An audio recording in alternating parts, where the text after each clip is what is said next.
Bem-vindos a mais um Propode! E como estamos hoje?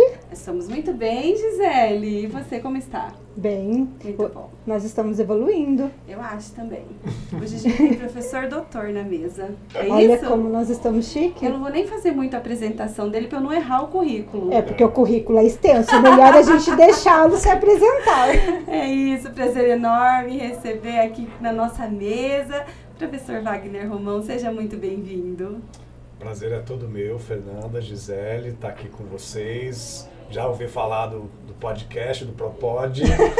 Então estamos realizando aqui um sonho aqui de estar aqui com vocês.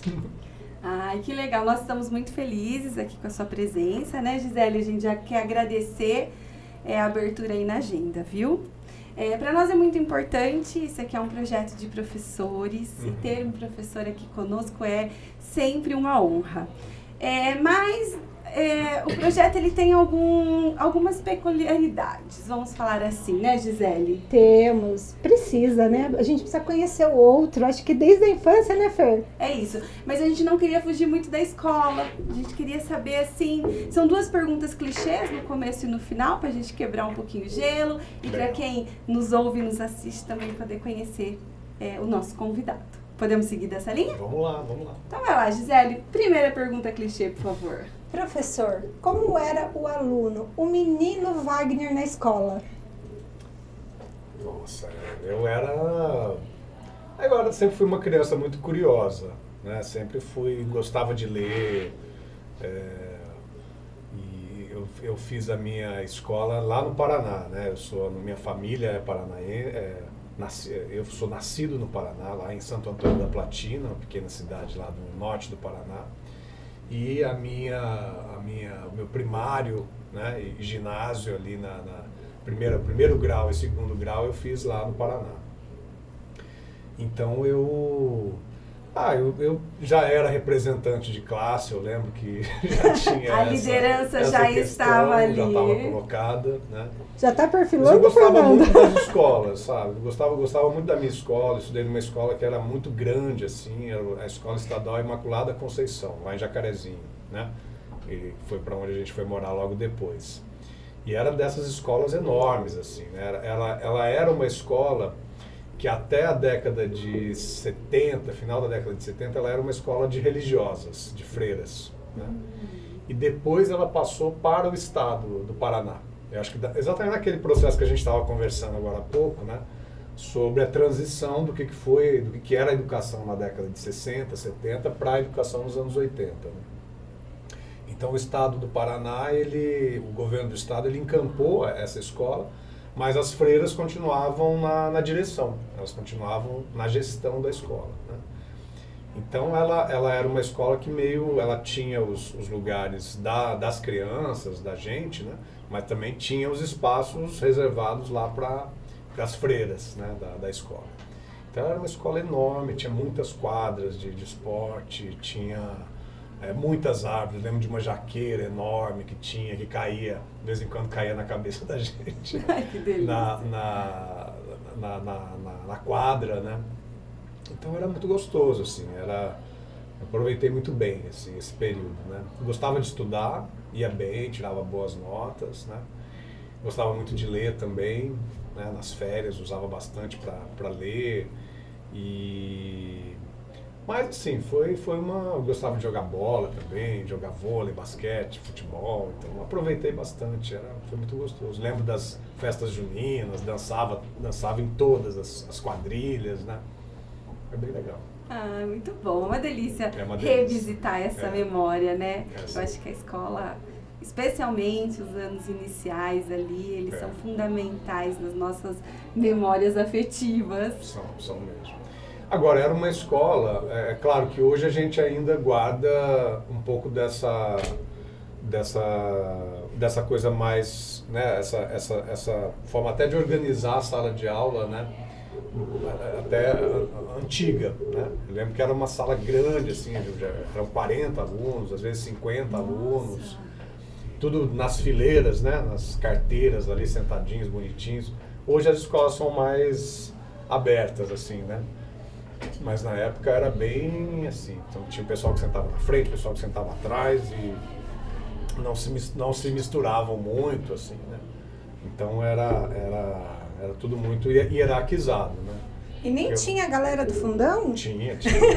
Eu meio misturava um pouco, ficava no fundão, ficava na frente, eu conseguia depender da série, né? Tinha lá as minhas turmas. Muito bom. Mas o menino Wagner cresceu e a gente gostaria muito que você se apresentasse, então, para os nossos ouvintes. Tá bom. Eu hoje sou professor na Ciência Política da Unicamp, do Departamento de Ciência Política na Unicamp. Eu estou na Unicamp desde 2014, né? Foi um pouco assim, resumindo um pouco da minha trajetória, eu saí lá do Paraná, fui fazer faculdade em São Paulo, na USP, né? Fiz Ciências Sociais lá na USP. Morei 15 anos em São Paulo, entre minha graduação, as minhas primeiras experiências profissionais, né? Fui professor de escola privada em São Paulo, tive outras ações trabalhei na Câmara de Vereadores lá em São Paulo, trabalhei em organizações da sociedade civil em São Paulo, em políticas públicas principalmente, né? Na área de desenvolvimento urbano, na área de segurança pública, na área de cultura, né? Então tenho experiências nesses campos aí. E aí quando eu terminei o doutorado, já tinha casado e com a minha companheira de Campinas, né? A gente se conheceu em São Paulo e viemos para Campinas ali em 2010. Então eu estou na região desde 2010, já morando em Campinas. E logo depois eu fui professor na Unesp de Araraquara, já na ciência política, né? Fiquei 2 anos e meio lá e depois prestei o concurso na Unicamp. Já vai fazer quase 10 anos de Unicamp. Professor, a maioria da nossa população não tem ciência ou consciência que política é tudo aquilo que está no nosso cotidiano, no nosso dia a dia. O vestir, o comer, o consumir, o comprar, tudo é política. A gente escuta muito, eu não gosto de política, eu não discuto política. E o que te levou a estudar política profundamente, a ciência da política? Então, aí tem um pedaço que eu pulei da história, que que quando eu terminei o ensino médio, eu tive um ótimo professor de química e eu tinha também um pouco dessa coisa de ter uma profissão em que eu pudesse estar em qualquer lugar, seja numa pequena cidade do interior, seja em qualquer outro lugar.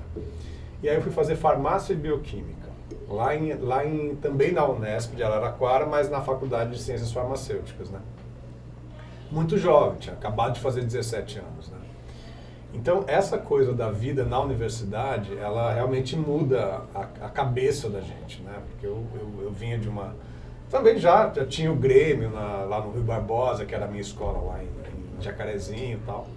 Mas a universidade, ela muda mesmo. Então, quando eu cheguei em Araraquara para fazer farmácia, eu logo me conectei com o centro acadêmico, né? Então, assim, foi muito natural, assim, essa coisa. A gente, lá em casa, meus pais, eles sempre foram pessoas muito ativas na comunidade, né? Muito ligadas à Igreja Católica também, né?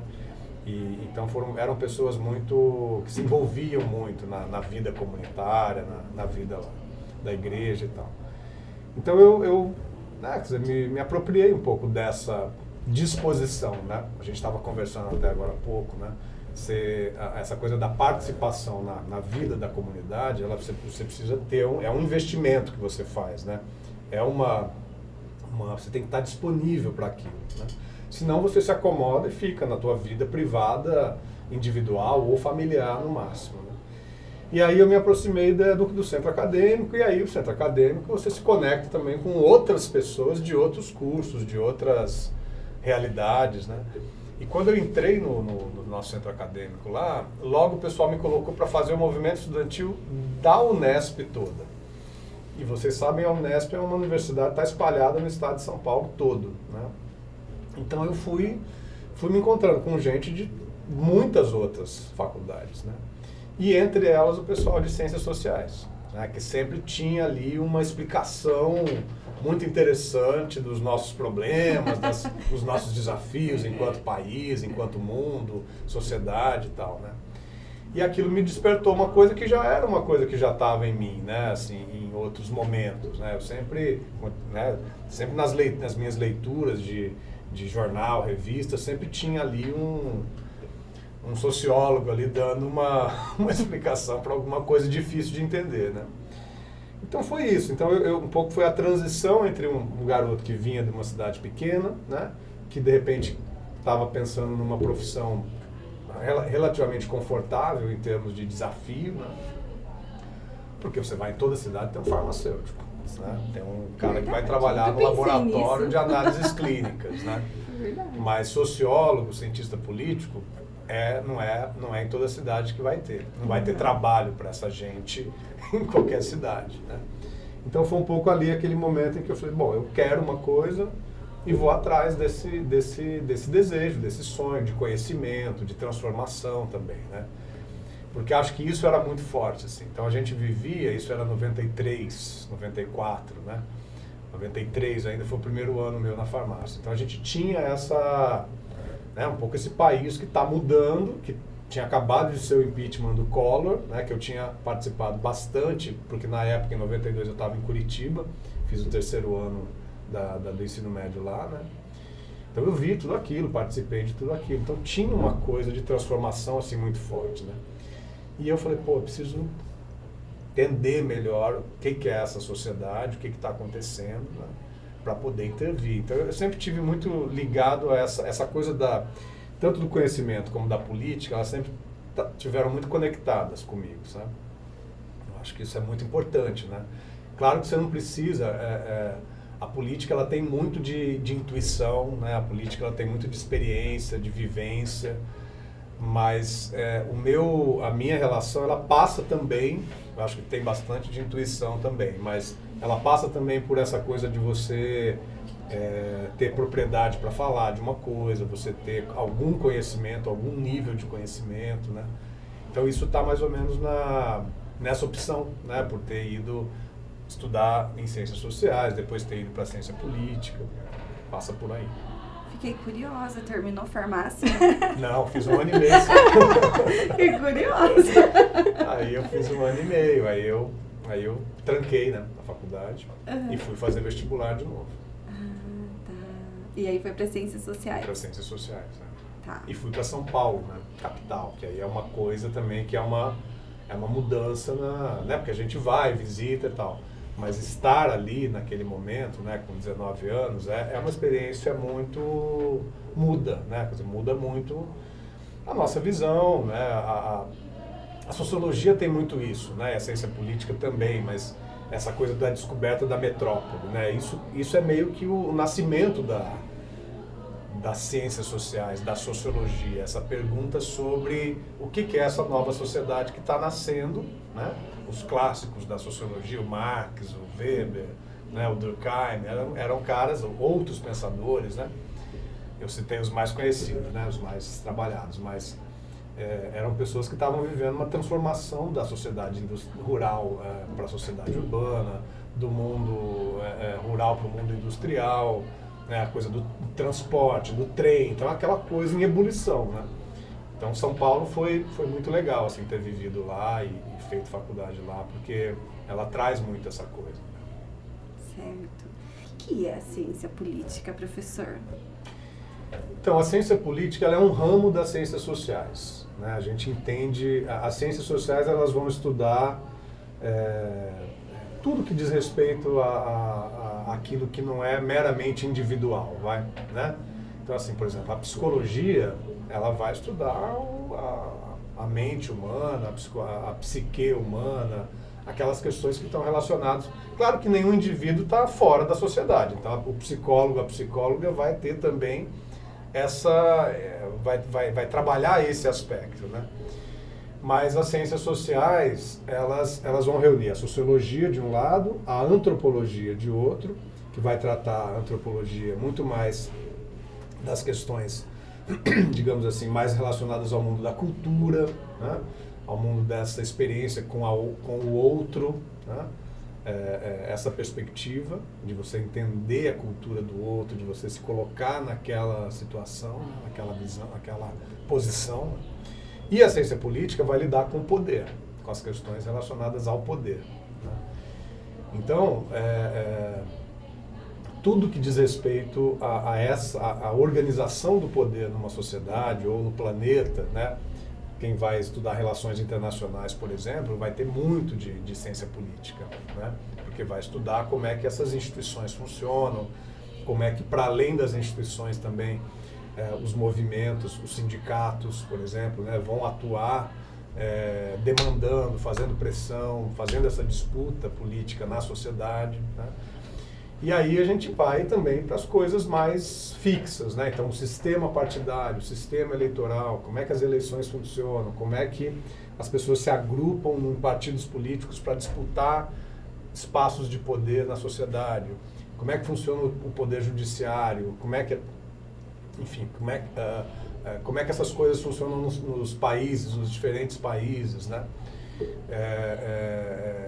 O Estado, qual que é o papel do Estado nesse contexto, num país como o Brasil, enorme do jeito que é, né? As relações federativas, qual que é o papel da União, qual que é o papel dos estados, dos municípios, o meu campo de trabalho, que é mais de políticas públicas, né? Então, aí é olhar mesmo para a vida das pessoas ali na saúde, na educação, na questão ambiental, na questão da cultura, na questão da assistência social, como é que essas coisas se organizam, né, em termos políticos, né?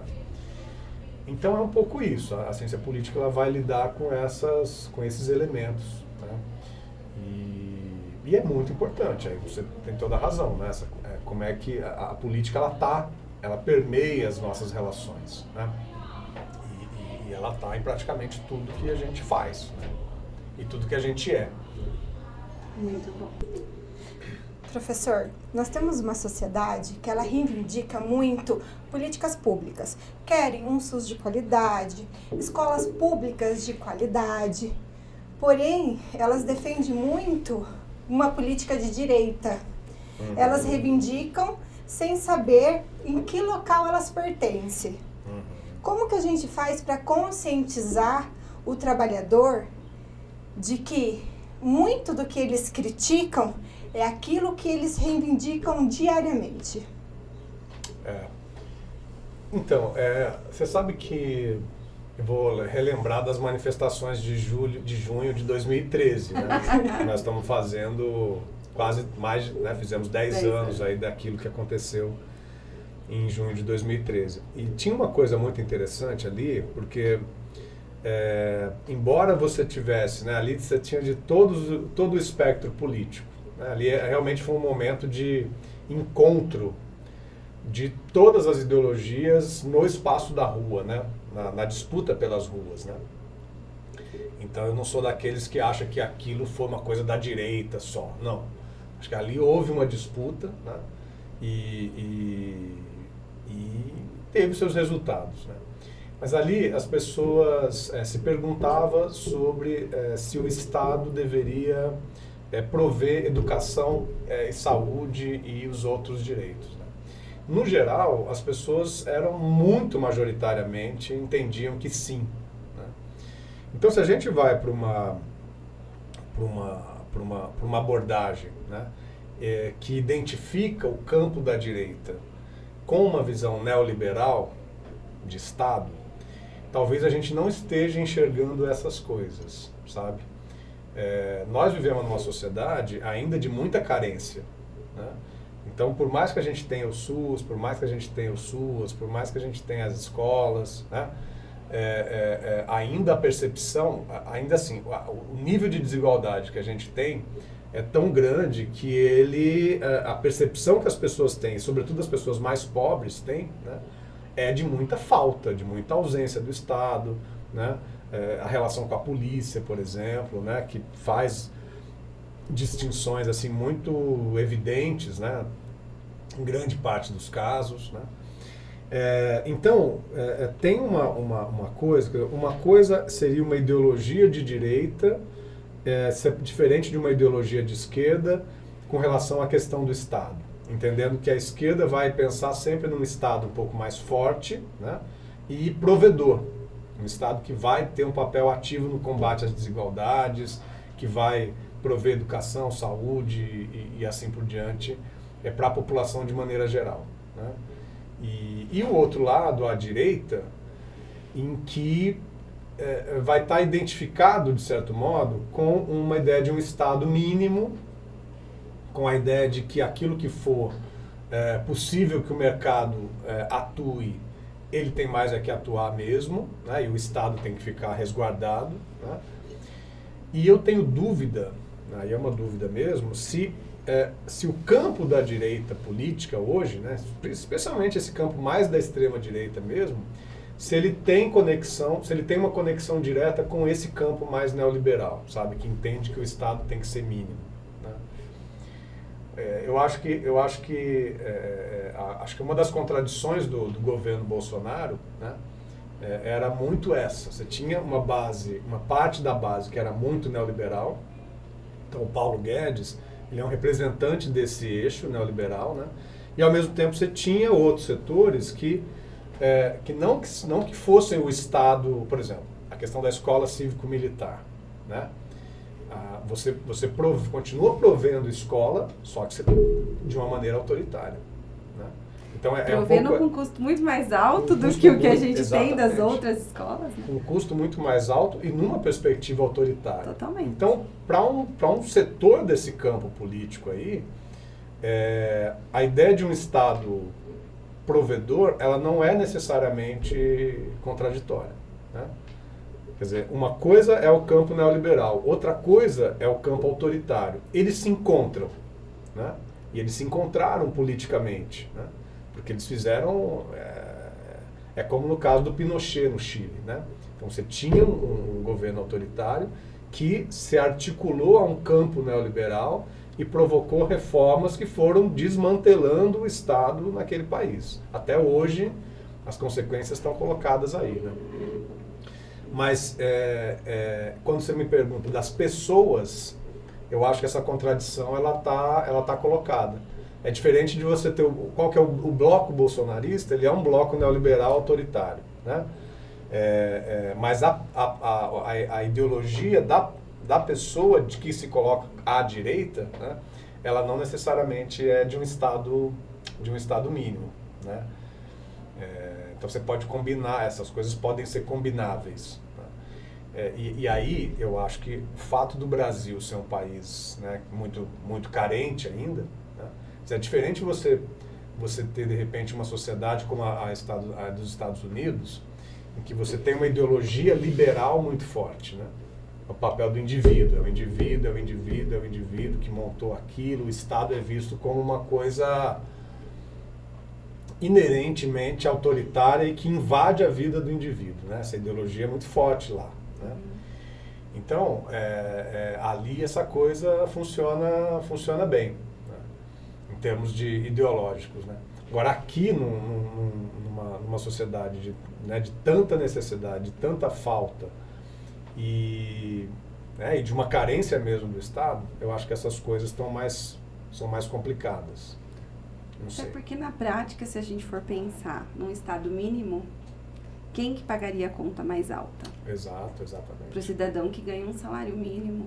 Claro. Como que eu vou prover, então, educação particular? Como que eu vou prover saúde particular? Exato. Tendo que pagar o aluguel, enfim, todas as demandas fixas, né, que o nosso povo então tem. Você ter esse fenômeno do pobre de direita, né, que a gente coloca numa posição conservadora moralmente, né? Sim. Então, assim, eu acho que a gente está vivendo um momento da nossa história, né, da nossa cultura política, né, que tem a ver muito com isso também. Quer dizer, o que a extrema-direita ativa nas pessoas, né, essa coisa bem conservadora, moralista, né, ela acaba fazendo com que as pessoas se identifiquem com certas posições, se colocando como posições de direita, às vezes batendo no peito e dizendo que são de direita, né? Mas, na verdade, assim, se você conversar bem conversado, né, com uma pessoa dizendo o seguinte: olha, você está de acordo que os ricos não paguem impostos, né, e deixem as suas, né, botem lá num paraíso fiscal as suas reservas e tal, registrem as suas empresas num paraíso fiscal que não vai recolher imposto pro Brasil, né? Eu tenho certeza que não, né? Eu tenho certeza que uma pessoa em sã consciência, né? Que precisa do Estado. Então eu acho que é um pouco isso. A gente vive um momento de de carência de, talvez, né, nesse sentido, carência de informação, eu concordo, né? Eu acho que tentar explicar bem como é que a sociedade funciona, afinal de contas, né? Antigamente se faziam esses cursos, né? Qual o funcionamento da sociedade. E às vezes eu acho que a gente precisa voltar a fazer isso. Acho que tem uma coisa muito imediatista, né? Pouca reflexão, né? Já que a gente está desmistificando tudo isso, há-se uma fala de que o Lula é comunista, que o Lula é isso, que o Lula é aquilo. Não sei no contexto político real, mas na minha visão, eu vou falar de mim, eu acho que ele tramita bem ali no centrão mesmo, ele conversa dos dois lados. Claro que ele é um político progressista, ele vai olhar para os mais pobres, ele vai ter políticas públicas de melhorar a questão da equidade social, mas eu não consigo enxergá-lo como um comunista. Eu estou errada ou é exatamente assim? Então, Gisele, eu acho que a gente tem sempre que entender essas coisas muito no nosso contexto, né? Então, o Lula, ele vem de uma formação de dentro do sindicato, de dentro do sindicalismo, né? Ali havia uma disputa ali no final dos anos 70, em que o Partido Comunista Brasileiro, né, o PCB, o Partidão, né? Então, os comunistas identificados enquanto partido político, né? Porque, assim, entender que a riqueza tem que ser dividida, né? Entender que ser contra a desigualdade social, entender que as pessoas devem ser, ou deve haver uma atuação do Estado para que haja o máximo de igualdade entre todos e todas, né? E os direitos, né? Olha, se isso for comunismo, eu estou dentro. Isso, né? A gente também. Então eu acho assim, a gente vai ter diversas formas de caracterizar esse fenômeno, essa ideia, né? Agora, o PT, né, ele nasce muito em contraposição a uma certa visão do comunismo, ou do Partido Comunista Brasileiro, né, que é muito diferente do que... Quer dizer, o PT, enquanto tradição política, é muito diferente dessa outra tradição, né? No sentido de que o PT é um partido muito mais diverso e acolhedor das diversidades, né, do que era um partido muito centralizado, né, que era o Partido Comunista Brasileiro, que existe, continua existindo hoje, mas que, enquanto significância política, né, não há comparação entre uma coisa e outra. E acho, sobretudo, pelas qualidades do PT enquanto organização política, né, no sentido de ser um partido diverso, que acolhe a diversidade, que está preocupado na construção de uma ideia, de uma representação política dos trabalhadores e das trabalhadoras, né? E menos preocupado em determinados dogmas ou visões muito restritas, né, sobre o que deve ser a sociedade, né? Então eu acho que isso faz com que o PT tenha que enfrentar problemas muito práticos, né? Quando você organiza um partido político que tem como objetivo, né, ajudar na transformação da sociedade brasileira, diminuir desigualdades, mas ter isso como saber que não vai conseguir fazer isso sem dialogar, né, sem conversar com as pessoas que não vão ter a mesma doutrina político-ideológica que você, né, porque nós vivemos num país que tem as suas tradições, que tem a sua história, que tem a sua trajetória e que as pessoas são muito ciosas disso, né? Elas têm as tradições religiosas e assim por diante, né? Então eu acho que o PT é muito isso. E o Lula é o principal representante enquanto pessoa, enquanto indivíduo dessa história, né? E o fato de o Lula ser uma liderança sindical e ter se formado enquanto uma liderança sindical ela exige que você, quando está no sindicato, vocês estão aí no sindicato, eu fui presidente de sindicato, do nosso sindicato também, você precisa estar aberto ao diálogo. E com todos, né, professor? E com a sua base também, né? Porque entre aspas, dentro né? da base de um sindicato, nem todo mundo comunga. Exatamente. Aliás, tem pessoas que nem partilham de ideais X ou Y. Exatamente. Não é isso? Exatamente. Então, enquanto sindicalistas, nós temos que dialogar com todos. Isso, porque você está exercendo uma representação ali. Perfeito. Né? Então, a representação, claro que ela tem muito do que é a Fernanda enquanto diretora do sindicato, o que é a Fernanda enquanto representante, né? Mas você também, vocês, né?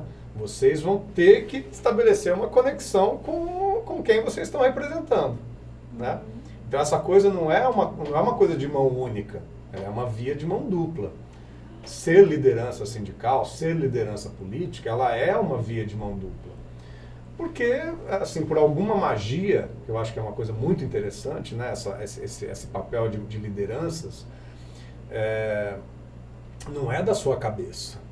Né? O Lula, eu já participei de algumas reuniões com o Lula. Né? Ai, que privilégio! Ai, que chique, gente, a gente também quer. Não, agora nesse último processo da transição, né, eu participei do grupo de transição, do Conselho de Participação Social da Transição. E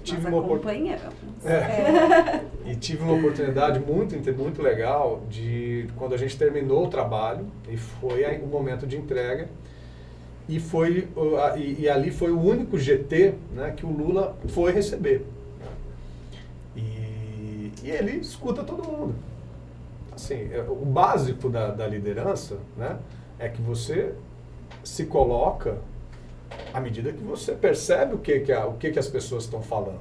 Claro que você não vai concordar com tudo, mas você tem que estabelecer uma ponte, você tem que estabelecer uma via de diálogo. Você imagina se você começa uma reunião com você falando e ditando o que vai ser a regra, né? A tendência, ou se você é um ser absolutamente iluminado, né? que vai conseguir ter essa visão fantástica da realidade. Mas em geral, se você não tiver uma conexão com o que as pessoas estão vendo, estão vivendo, né? Você vai estar deslocado.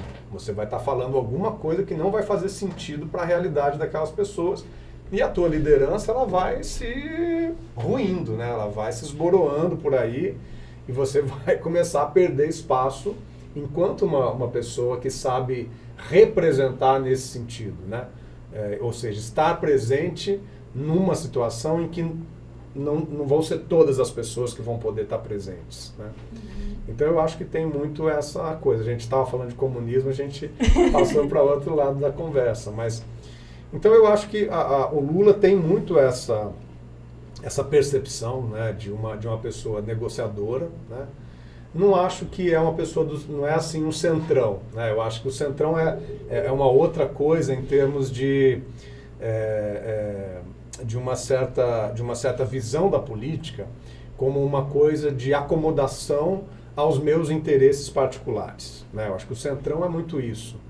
O fato do centrão sempre ser governo, né? Sempre mesmo, né? Acho importante sempre, essa fala do professor. Sempre vai ser governo. Por quê?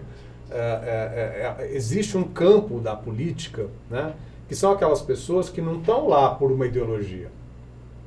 Elas estão lá para se beneficiar, para sobreviver, para viver daquilo. É uma coisa uma coisa profissional, é praticamente uma profissão, né? É viver daquilo. Então ela vai, esse campo político, ele vai, né, vamos supor, né, nós temos aqui a direita, nós temos aqui a esquerda. Ora a esquerda vai estar no poder, ora a direita, nas democracias, né, vão estar no poder. Isso depende muito de uma série de fatores, do quanto, né, o campo da esquerda consegue responder, né, e mudar a vida das pessoas para melhor, né? Mas esse campo aqui do centro, esse centro fisiológico, que é o centrão, né, que é o que a gente chama de centrão, ele vai pender para um lado ou para o outro, porque não sei se a gente vai superar isso em algum momento, mas o fato é que esse campo político, ele tem existido, né? Ele sempre existiu. Sempre existiu. Né? Se a gente for recuperar lá atrás da nossa vida política, ele sempre esteve por ali. Pelo menos desde o período da ditadura militar, do período da redemocratização. Né? Então é um pouco isso. Eu acho que o Lula não é isso. Né? O Lula é um cara de esquerda, ele quer fazer mudanças, ele quer transformar, mas ele sabe que ele vai precisar desse setor aqui, porque o tipo de mudança que o Lula topa fazer é uma mudança dentro do quadro da democracia. Né? E essa é a grande diferença dele uma das grandes diferenças dele para o Bolsonaro, né? Que era um cara da ditadura militar, que era um cara que idolatra torturadores, né? E isso isso está fora da política tal qual a gente acredita, né? Então o Lula vai batalhar pelas mudanças dentro do que é a democracia representativa que nós temos hoje no Brasil, dentro das regras que estão colocadas, né? Então é isso. Eu acho que a pergunta do se é comunista ou não, ela não interfere muito, né, nisso que é a realidade da vida das pessoas. Agora, é um pouco isso. Como o nosso cenário de disputa, né, nas redes sociais, no período eleitoral, ele está muito contaminado e existe um fantasma do comunismo. Eu ia né? falar, eles criaram um fantasminha e colocaram o nome de comunismo, não é isso, professor? Eu acho que vai além de fantasma, né? Porque o comunismo que eles criaram vai entrar na sua casa, roubar o que você tem, o pouco que o pobre tem. Isso não é uma verdade. Exatamente. Não, e você sabe que eu tenho um amigo, colega meu de departamento, o André Kaiser, ele tem estudado essa questão do comunismo na América Latina. Né? Então, ela já existia, desde que existiu essa visão, né, mais modernamente, a partir lá do século XIX, quando vem o Marx e fala de comunismo, vem outros caras e falam de comunismo também, isso já é um fantasma, né? O Marx falava lá no Manifesto Comunista, né? Há um espectro, há um fantasma rondando a Europa, é o fantasma do comunismo. E é isso mesmo. Então isso se reproduz ao longo dos séculos, né? E em todos os países. Então ele é um termo, né, que ficou muito mal visto, né? Tem muito preconceito, tem uma carga de preconceito muito forte. E aí a direita, a extrema-direita, vai usar isso, porque isso está em algum lugar lá da cabeça das pessoas, tem uma chavinha que vira quando se fala esse nome, né? Ainda nessa linha, eu acho que as pessoas têm muita dificuldade de entender o nosso sistema eleitoral, né, professor? Por exemplo, assim, nós elegemos o Lula, porém nós temos uma Câmara dos Deputados que a gente não tem maioria para essa votação. E aí a gente volta no Centrão, né? Isso, que eles têm a maioria. E aí, eu acho que para explicar mesmo, para a gente conversar um pouquinho sobre essa questão da importância da gente seguir mesmo partido, ideologia, prioridades, né? Eu estou votando no professor Wagner por quê? Né? Eu acho que as pessoas têm uma enorme dificuldade em... O Brasil é muito grande. Você é pesquisador, eu imagino que as demandas devam ser enormes em relação à eleição. E a gente, né, na nossa pequeneza aqui, a gente fica imaginando quão complexo isso é a nível de Brasil. Sim. Porque não tem explicação para aquele tipo de gente chegar na Câmara dos Deputados. Então, a gente teve uma eleição muito difícil, né? Sim. Então, o fato de que a gente tem ali uma diferença muito estreita, né, fez com que essa força, que esse centrão, né, que essa coisa que existe, que vai para lá, vai para cá e que está interessada muito no seu próprio benefício, isso assumiu uma força considerável, né? A gente teve nessa eleição também um fenômeno diferente, né, porque já vinha acontecendo em 2018. Em 2018 já foi assim, né? Mas isso se aprofundou em 2022, que é o aumento dos extremos. Né? Tanto o PT, o PT é um partido de esquerda, de centro-esquerda, esquerda. Né? O PT aumentou a sua bancada também, Sim. mas o PL, né, que era o partido bolsonarista por excelência, né, ele também teve uma votação muito grande. Eles têm lá 100 deputados, né? Então eles têm 1/5 da Câmara. Eu acho que nunca a extrema-direita teve, embora tenha diferenças lá dentro também, mas nunca a extrema-direita teve uma votação tão grande. Então, não é nem o centrão, tá? Quando a gente fala centrão, a gente está muito ligado a essa coisa mais fisiológica mesmo do tomar lá da cá, né? E quantos cargos que eu vou ter e quanto que eu, né, para eu poder votar com você e tal. O centro político, né, ele não é exatamente o centrão. Ele é um setor aí que, de repente, pode ter ideias mais à esquerda em determinados assuntos e ideias mais à direita em outros assuntos. Faz parte, isso também é possível. Né? Esse centro político, ele diminuiu. O que, de certo modo, é ruim, né? Porque você deixa de ter um lugar de disputa. Né? Então, tinha muita gente que dizia o seguinte, antigamente, há uns 20 anos atrás, né, a teoria na ciência política dizia muito assim, ó, você tem aqui 1/3 que é de esquerda, você tem 1/3 que é de direita, e você tem um bololô ali que hora vai para um lado, hora vai para o outro. Né? Esse bololô aqui, que seria de 1/3, ele diminuiu de tamanho. Né? Então você tem, e isso a gente vê nas ruas. Né? A gente vê que você tem pessoas que são bolsonaristas, você tem pessoas que são petistas, lulistas. Né? Então esse espaço de alguém que vai olhar, vai pensar, vai avaliar, ele diminuiu de tamanho. Né? Então, assim, é um pouco isso que a gente está vivendo em termos dessas consequências. A gente tem, isso se reflete no Congresso também, né, eu acho. E aí você vai ter uma situação, numa eleição muito polarizada, em que o Lula ganhou por 50,2%, né, alguma coisa assim, e o outro, não, 50,9% para o Lula e 49,1% para o Bolsonaro. Né? Você elegeu os deputados eleitos aí nesse campo, eles não têm nenhum compromisso, uma boa parte, a maioria deles não tem nenhum compromisso político com quem ganhou a eleição. Então essa é a dificuldade do presidencialismo no Brasil, do modo como está organizado o presidencialismo no Brasil. Né?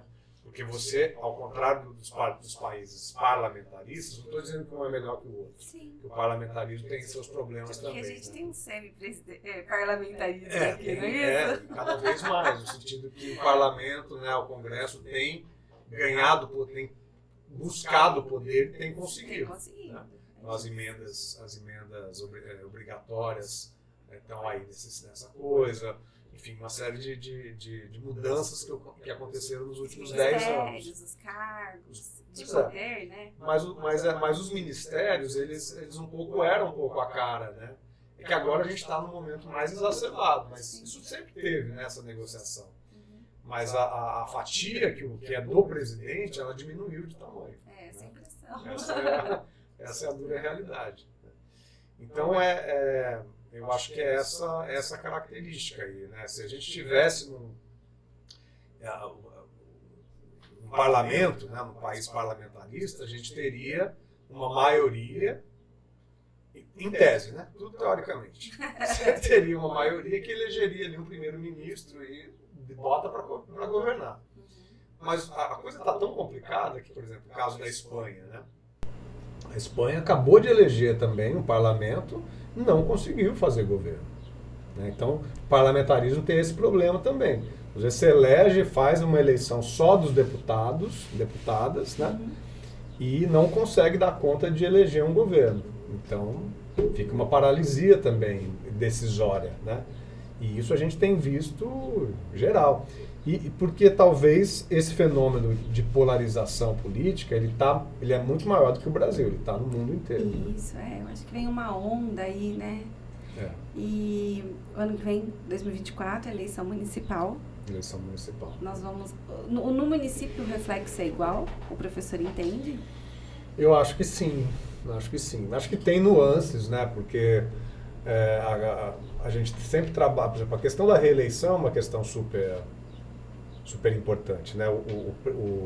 Tanto que o Bolsonaro é o primeiro caso de um presidente que não se reelege, né? Desde... Graças a Deus. E muito trabalho. Conseguimos, trabalhamos bastante.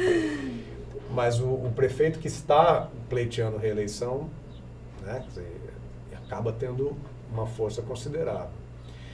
Então tem algumas nuances aí. Agora, eu acho que, assim como em 2020, isso foi muito importante, né? Quem era da direita, quem era da esquerda, isso foi muito forte. Eu acho que isso talvez seja ainda mais relevante nesse momento. Por quê? Porque a esquerda está mais forte, né? Vou dar o caso de Campinas aqui, que eu acho que a turma que está ouvindo pode ter acompanhado, né? Então a gente tinha lá 2 candidatos muito parecidos, né? E tínhamos lá o Pedro Torinho, nosso candidato no campo petista, né, de esquerda. Por muito pouco, Pedro não conseguiu, né? Nós não conseguimos levar o Pedro ao segundo turno.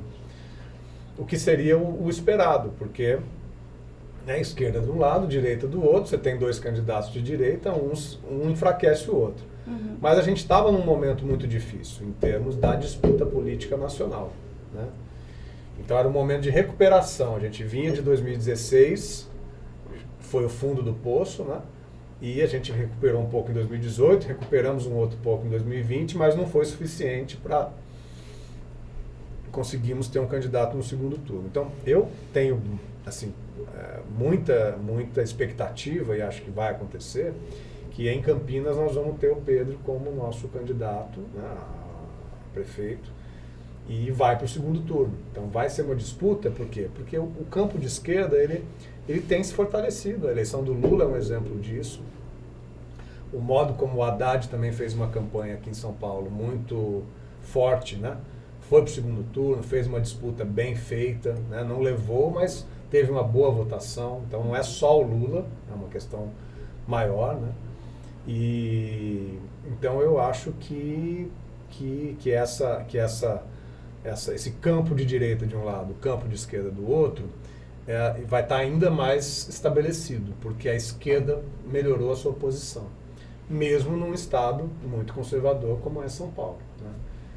Eu acho que é por aí. Acho que essa vai ser a disputa. Historicamente, tem alguma explicação, professor, por que São Paulo e o interior de São Paulo é tão conservador? Eu acho que o interior é pior do que a capital. Não, com certeza, com certeza. Eu acho que tem uma linha, assim, veja, as cidades industriais, né? As cidades industriais, elas têm uma característica de organização de trabalhadores, né? Então, a gente pegar a capital, São Paulo, o entorno de São Paulo, região metropolitana, mesmo Campinas, também Americana, também Santa Bárbara, né? Que já tiveram experiências aí de esquerda, né? Então, não é toda... Agora, eu acho que tem uma força... A força econômica, ela é muito relevante, né? Ela é muito definidora. Então, o campo de esquerda, o campo popular, ele precisa se organizar muito, né? Ele precisa estar muito bem preparado. Eu acho que por isso é muito importante que essa preparação para 2024 já esteja acontecendo, porque do lado de lá é o poder econômico, né? Então a gente vai, de novo dando o exemplo de Campinas, você tem, é uma coisa tão desproporcional o financiamento de campanha para um candidato, o nosso candidato, né? E para os candidatos do outro lado, da direita, porque o capital imobiliário está totalmente junto com esse campo da direita, e cobra fatura, né? Então, se vocês forem lá, vocês vão ver a quantidade de empreendimentos imobiliários, a cidade se expandindo para a zona rural, né? Quer dizer, uma coisa até pouco inteligente, né? Assim, é burra mesmo, porque a gente está vivendo um momento de mudança climática muito forte, né? e a cidade continua impermeabilizando as suas áreas rurais, né? E deixando o centro da cidade vazio. Então, infelizmente, essa é uma das maiores indústrias que se tem hoje, né? Que é essa indústria da construção civil, que dá emprego, Sim. né, para muita gente, mas que a gente precisa mudar a chave Conceito econômico, mesmo, o conceito acho, de né, desenvolvimento, professor? né? Eu acho que é por aí. Mas é isso, enquanto a gente não consegue, né, fazer uma cidade efetivamente bem planejada, né, e que seja menos, né, menos para o crescimento, para a expansão territorial e mais para a consolidação, né, para ser uma cidade que possa ter equipamentos de saúde, educação, cultura, etc., mais articulados, né? Quer dizer, desculpa eu estar falando aqui um pouco de Campinas, Fique né? à vontade. Mas ontem foi, por exemplo, ontem foi aberto as cartas, né? As cartas do edital de mudança do transporte urbano de Campinas, né? Então, há uma mudança na concessão do transporte urbano de Campinas. A empresa lá, a Indec, fez uma série de... eu não vi em detalhe, mas me parece que fez um trabalho razoável, né? Estabelecendo ali uma série de compromissos com as empresas de transporte que as empresas deveriam assumir, né? E o que aconteceu? Ninguém se inscreveu. Então, mais uma vez, o edital ficou vazio, né? E a justificativa aparente era de que o preço que estava se pagando era muito baixo. Porque Campinas é uma cidade absolutamente espalhada, né? O crescimento foi absolutamente desordenado e continua assim, né? Isso é que é o mais terrível. Então, o preço do transporte urbano, o modo como a cidade está organizada, ela é absolutamente irracional, né? Então, se a gente não mudar essa chave, é realmente muito difícil.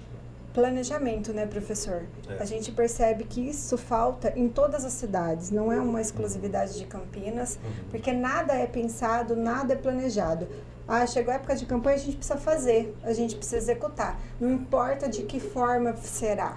Exatamente. A obra precisa ser vista, só que ela precisa ser pensada, porque tem dinheiro público, tem as pessoas que serão prejudicadas. Exato. São N fatores que terão consequências depois. A gente percebe isso bastante aqui em Santa Bárbara.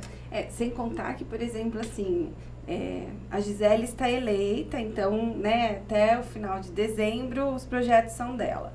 Eu ganho a prefeitura e eu sou do partido Y, ela é do X, a gente vai parar tudo que ela começou, independente de como... quais são os apontamentos, se são positivos ou negativos na educação, na saúde, enfim, no transporte, saneamento básico. Eu vou parar tudo e precisa ser a minha cartilha que precisa estar na mesa. Exatamente. Sem responsabilidade absolutamente nenhuma com o dinheiro público, com a população, não é isso? Pois é, então por isso que a gente advoga muito a tese do planejamento participativo, né? De Perfeito. quanto mais planejamento e orçamento participativo, né? Que foi muito forte, né, nos governos do PT, lá nos anos 2000 e tal. Que é uma coisa, assim, é um pouco você corresponsabilizar a população dessa questão. Como é que você consegue, como é que você faz para que o planejamento da cidade não seja só uma prerrogativa do prefeito, né, ou da prefeita? Então, envolver a população tem a ver, porque olha só, se a gente não mudar a cabeça das pessoas também, se a gente não transformar a visão que as pessoas têm, as pessoas continuam gostando mais de asfalto do que de grama, né? Sim. Continua, E é bem isso né? mesmo, não tem jeito. Então, assim, essa ideia da cidade se expandindo, da cidade que cresce, né? Esse desenvolvimento. Essa ideia da cidade que cresce indefinidamente, ela ainda está muito na cabeça das pessoas, né? E isso tem que mudar, porque não é... Se tem alguma ideia de sustentabilidade realmente que faça sentido, né, ela tem a ver com isso. O nosso crescimento populacional tá diminuindo de intensidade, é muito provável que nos próximos anos a gente tenha menos gente vivendo no Brasil, né? Então, assim, qual vai ser a nossa atitude, né? Então, acho que a sociedade, os sindicatos, as comunidades, elas têm que ser ativas nessa transformação de pensamento, de uma compreensão de que aquilo que a gente pensava até pouco tempo atrás, ele não faz sentido mais em termos racionais, em termos de um planejamento da nossa vida, né, que a gente compartilha na cidade de Santa Bárbara, na cidade de Campinas, no estado de São Paulo, no Brasil e tal. Essas coisas já não dão conta mais dos desafios que estão colocados para nós, né? Então, por exemplo, o debate da redução da jornada de trabalho, né? Nós estamos vivendo um período de desemprego que continua, né? Não é que ele parou, ele continua, né? O Biden e o Lula ontem estavam discutindo a questão do transporte das entregas de aplicativo, né? De como que você precisa ter elementos previdenciários para esse pessoal também que morre, sem né? dúvida, Que morre todos na os moto, né? dias. Fazendo esse trabalho.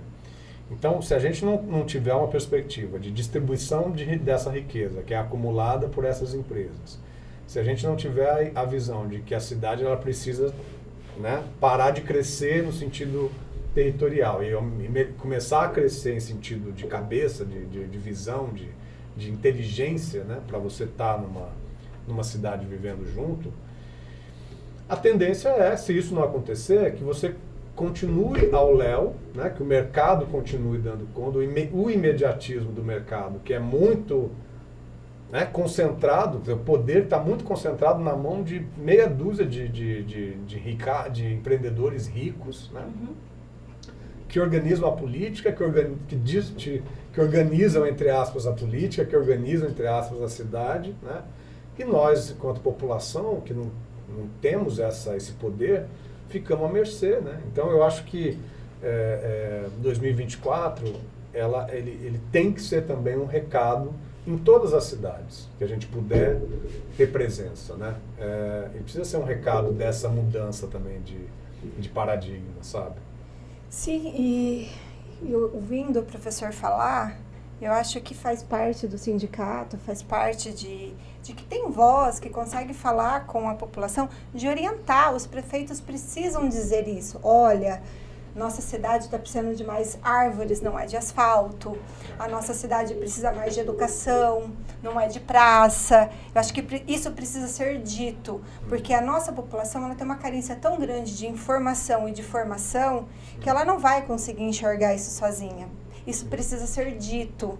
Isso precisa ser dito pelos deputados, pelos vereadores, pelos prefeitos, nas grandes redes de comunicação. Porque isso precisa chegar até a população mais carente. Porque nós temos várias pessoas que não têm nem internet em casa. Sim. E a informação acaba não chegando. E a importância das escolas aí, né? Eu acho Sim. que o nosso papel de professores, né, professoras, ele é muito importante. Então, assim, eu acho que enquanto, né, vocês estão aqui na direção, eu já fui presidente do nosso sindicato da Unicamp, esse sindicato que, ao mesmo tempo que faz a defesa da categoria, que é a nossa tarefa principal, certo? Sim, sim. Para isso que o sindicato foi criado, né? Mas que a gente não vai se limitar a atuar no sindicato nas datas base. Não, a gente tem que trabalhar para a transformação, né? Então, pensar em formação para as pessoas que fazem parte do sindicato, né? Pensar que nós somos agentes da educação, tanto enquanto indivíduos, professores, mas também enquanto organização sindical que tem a sua preocupação, tem a sua visão sobre a universidade, sobre a rede municipal, sobre, né, onde nós estivermos. Então, eu acho que os sindicatos, principalmente esses ligados à educação, gente, somos nós que vamos ter que trazer para nós essa tarefa também, né? De pensar um processo pedagógico que aproxime a criança ou jovem desse outro mundo. Eu acho que aí, assim, nós temos uma grande ferramenta nas mãos que é a educação, né? Uma ferramenta de transformação da consciência das pessoas. Que outras áreas, nenhuma outra área tem essa possibilidade, né? O Paulo Freire já sabia muito bem disso, né? Então, eu acho que enquanto projeto sindical, E aí isso é muito legal, isso que vocês fazem aqui, né? Porque vocês estão para muito mais além da tarefa mais restrita do sindicato, né? Isso é muito legal, a gente tem que investir muito nisso, né? Então, porque realmente nós estamos vivendo um momento de transformações, elas podem não ser para melhor, né? Mas a gente precisa trabalhar para que elas sejam para melhorar a vida da maioria das pessoas, né? É isso. Estamos aqui tentando, professor. Olha, não é fácil, mas a gente tenta. É isso mesmo. Papo bom, Gisele? Excelente, Mas de qualidade. É isso. Mas antes da gente chegar no final do nosso programa, você tem um recado? É isso? Claro. Mas vamos fazer a pergunta para o professor ir pensando primeiro? Vamos. Então vamos lá. Professor Wagner, é para essa câmera aqui que você pode olhar, para a gente fazer um corte bem bonito. Na lousa da vida, não é para responder agora, é para ir pensando, que a Gisele tem um recado ainda. Na lousa da vida, qual mensagem você deixaria? Pensa aí, professor. Vou pensar. Isso, vai lá então, Gi. Bora lá compartilhar, curtir, galera. Nós estamos no Instagram, no Facebook, no TikTok e principalmente curte lá o sininho no YouTube. Aciona o sininho, compartilhe e manda no grupo das escolas, não é isso? É isso. Vamos levar informação para a população. O Propod está cada dia melhor. É isso. Professor Wagner, por favor, a sua fala final. Então, eu acho que a questão... É para olhar para lá? Aqui, isso mesmo. Então, a lousa da vida, ela está muito ligada à educação, né? Eu sou professor já faz uns 20, quase 20 anos, assim, parte numa faculdade privada, a maior parte na universidade pública, né? E eu cada vez mais tenho acreditado que o campo da educação ele é um campo fundamental. Então a gente precisa muito, né, olhar para as escolas, olhar para as universidades como espaços muito ricos, né, muito férteis. E principalmente nesse momento em que se tem muita dúvida sobre a escola, né? Qual que é o papel da escola, qual que é o papel do professor, da professora numa sociedade com muitas informações, com essa avalanche de informação que a gente vê nas redes sociais, né, e por aí vai. Então eu acho que nesse momento é que a gente precisa ainda mais valorizar a escola, valorizar o profissional da educação, né, as pessoas que se dedicam a isso. Entender que se tem algum lugar, se tem alguma pessoa que pode realmente mudar a vida e mudar a visão, né, que está disseminada aí de uma maneira muito livre, né, por esses meios de comunicação nossos hoje em dia, essa pessoa é a professora, né? Então eu acho que esse é um pouco a lousa da vida, nesse sentido de que a gente precisa continuar olhando com muito carinho para a educação, mas muito dentro dessa perspectiva de serem agentes da transformação, da intervenção sobre essa sociedade, né? Acho que é por aí. Ai, que delícia de valorização. Obrigada, professor, por essa fala. Nós somos parte do sindicato, professoras municipais, tão pouco valorizada. Então, assim, serve de calmante a sua fala. Muito obrigada por isso. Mas eu creio muito firmemente nisso mesmo, né? Muito obrigada. Acho que somos profissionais assim, fundamentais, né? Professora, isso já é meio né, dado, né? Mas eu acho que reforçar isso nesse momento é muito importante, né? E num momento que a gente não está um momento fácil, né? A gente está vendo o que está acontecendo na Secretaria Estadual de Educação. Sim. Né? Então os professores estão perdendo a sua autonomia em sala de aula, os professores já vêm agora já tem PowerPoint, né, pronto. Com erros gravíssimos. Quer dizer, nós estamos vivendo um momento de desvalorização do papel do trabalho docente, né? Sim. Então, reforçar isso nesse momento é muito estratégico para nós, né? Não só para nós, para a sociedade como um todo. Você pensa se a sociedade quer financiar, né, um professor, uma professora que vira um mero passador de PowerPoint? Não quer. Como você busca valorização? Não, e como você deixa a criança crítica, que reivindique os seus direitos. autônomo, né? Que a gente luta com tanto por PowerPoint, isso. não dá. Então é isso. É Quer dizer, se o impossível. professor, a professora não se valoriza nesse sentido, né? Então eu acho que essa é uma das maiores disputas para a gente fazer no nosso momento, no nosso tempo agora, né? Porque é isso, houve um aumento muito grande né, quer dizer, desses aplicativos, dos dispositivos informacionais de maneira geral. Isso a gente está vendo ainda coisas e vai acontecer muita coisa ainda que a gente nem supõe que possa acontecer, né? E ao mesmo tempo, se a gente não tiver ativo, né, e não se realmente não se conformar com essa situação que está querendo ser imposta, a sociedade, não é nem a gente, é a sociedade, né? Então eu acho que por isso nós temos que nos desdobrar, né? Então o papel do sindicato vai passar muito por aí também, né? E o nosso papel em sala de aula, na nossa militância de vida, acho que é por aí. Muito bom, professor, muito Tá bom. obrigada pela presença.